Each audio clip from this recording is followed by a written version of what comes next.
जय हिंद दोस्तों, पृथ्वी क्लासेस में आपका हार्दिक स्वागत है। आप सभी को इस खुशखबरी का पता तो चल ही गया होगा, तो आइए नोटिफिकेशन की बात कर लेते हैं।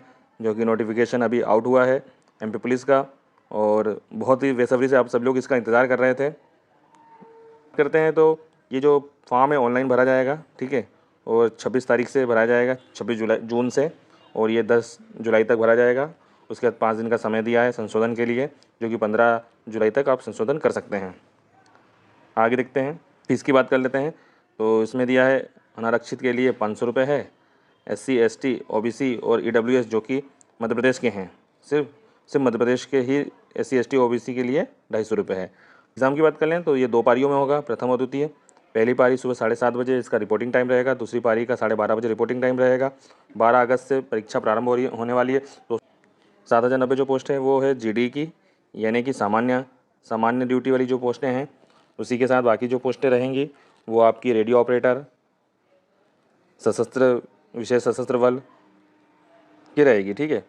ऑपरेटर की जो पोस्ट है वो शायद वो है 321 पोस्ट, रेडियो ऑपरेटर जिसके लिए टेक्निकल मांगा जाता है, ठीक है, तो उसके लिए 321 पोस्टें हैं। आगे देख लें, ग्रेड पे की बात करें तो ग्रेड पे वही 19,500 से है। मोटा मोटी सीधे पैसे की बात बताता हूँ तो 24,000 से 26,000 के बीच पेमेंट आपकी बनेगी, ठीक है। आगे बढ़ेंगे, आगे ये एग्ज़ाम सेंटर दिए गए हैं, ठीक है, और एग्ज़ाम ऑनलाइन ही होगी, ये भी साफ़ कर दिया गया नोटिफिकेशन में। क्वालिफ़िकेशन की बात कर लेते हैं तो क्वालिफ़िकेशन ये GD के लिए जो भी लोग भरेंगे उनके लिए 10th पास होना अनिवार्य है। वहीं आप आगे चल के देखेंगे तो अगर रेडियो ऑपरेटर भरना है तो आपको 10+2 होना चाहिए। साथ ही आपका पॉलिटेक्निक संस्थान या किसी विश्वविद्यालय से 2 साल का पाठ्यक्रम जो कि इंजीनियरिंग का होता है वो आपका होना अनिवार्य है, ठीक है। आगे देख लेते हैं, जिन लोगों की उम्र लगभग सीमा पे थी तो ये कोविड के कारण 3 साल का क्या बोलना चाहिए कि 3 साल का हमको एक अतिरिक्त वो दिया गया है। जैसे कि देख सकते हैं कि पहले अगर 33 साल हुआ करती थी जनरल के लिए, तो अब 36 होगी, मतलब सभी में बढ़ा दी गई हैं, ठीक है। आगे बढ़ेंगे, आगे देख लेंगे हम। प्रश्न पत्र होगा जो हिंदी में होगा और ऑब्जेक्टिव टाइप का होगा। 100 प्रश्न होंगे, ठीक है। साथ ही अगर ये देखा जाए तो 100 प्रश्नों में हर एक प्रश्न 1 नंबर का होगा। 2 घंटे का पेपर होगा। माइनस मार्किंग की कोई व्यवस्था नहीं है, मतलब माइनस मार्किंग नहीं होगी।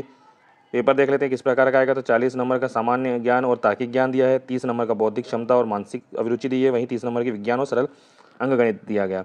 लेकिन जनरली होता क्या है, मैं आपको बता दूं कि 30 से 35 का ही मैथ्स और 30 से 35 का ही रीजनिंग पूछा जाता है।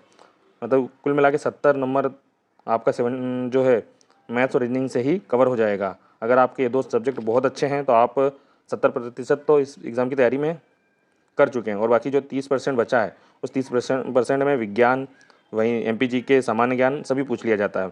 और पेपर का कोई सेशन नहीं होता, सेशनल पेपर नहीं होता है। पेपर कहीं भी किसी भी प्रकार का प्रश्न डाल दिया जाता है, ठीक है। आगे देखेंगे जो होमगार्ड के हैं, जो भी होमगार्ड में काम कर रहे हैं अभी फ़िलहाल में, उन लोगों के लिए 15% का आरक्षण लागू किया गया है इस वैकेंसी में, ठीक है। सबसे बड़ा बदलाव जो है वो फिजिकल का है। फिजिकल 100 नंबर का होगा। इसमें लंबी कूद है, दौड़ है और गोला फेंक है, ठीक है। इसमें हर सभी के नंबर अगर अलग अलग दे दिए गए हैं, जैसे तालिका दे दी गई है, आप देख लेते हैं एक बार। ये पुरुषों के लिए मैं बता रहा हूँ, आप नोटिफिकेशन में देख सकते हैं सभी का, कि अगर 800 मीटर की दौड़ आपने 198.3 सेकंड से अधिक समय लिया तो आपको 0 नंबर मिलेंगे। अगर लंबी कूद की बात करें तो 2.96 से मीटर से कम अगर आप कूदते हैं तो उसके लिए 0 नंबर मिलेगा। और वहीं गोला अगर आप 3.83 मीटर से कम फेंकते हैं तो आपको 0 नंबर मिलेगा। अधिकतम नंबर कितना मिलेगा तो इसकी हम बात कर लेंगे। अधिकतम की बात करेंगे तो अगर आपका 124.2 सेकंड से कम में अगर आप अपनी रनिंग पूरी करते हो तो 40 नंबर मिलेंगे। वहीं आप लंबी कूद की बात करेंगे तो 5.57 मीटर से अधिक अगर आप कूदते हैं तो आपको 30 नंबर मिलेंगे। और अगर 8.76 मीटर से अधिक आप कूदते हैं तो आपको 30 अंक मिलेंगे। इस प्रकार 100 अंक टोटल होंगे, ठीक है। तो ये फिजिकल जिनका सही है या फिजिकल में जिन लोगों का अच्छा है उन लोगों के लिए प्लस पॉइंट है दोस्तों। ये जो मेन जो बदलाव थे या मेन जो आपको जानने लायक चीज़ें थी वो मैं आप को बता चुका हूँ। आप अगर और भी डिटेल में कुछ जानना चाहते हैं तो ये नोटिफिकेशन मैं आपने नीचे डिस्क्रिप्शन बॉक्स में दे दूँगा। और अगर उसके बाद भी अगर आपको कोई किसी प्रकार की समस्या आती है या दिक्कत आती है तो आप कमेंट बॉक्स में अपना कमेंट कर सकते हैं। अगर वीडियो पसंद आया तो लाइक कीजिए और पृथ्वी क्लासेस को सब्सक्राइब कर लीजिए। ये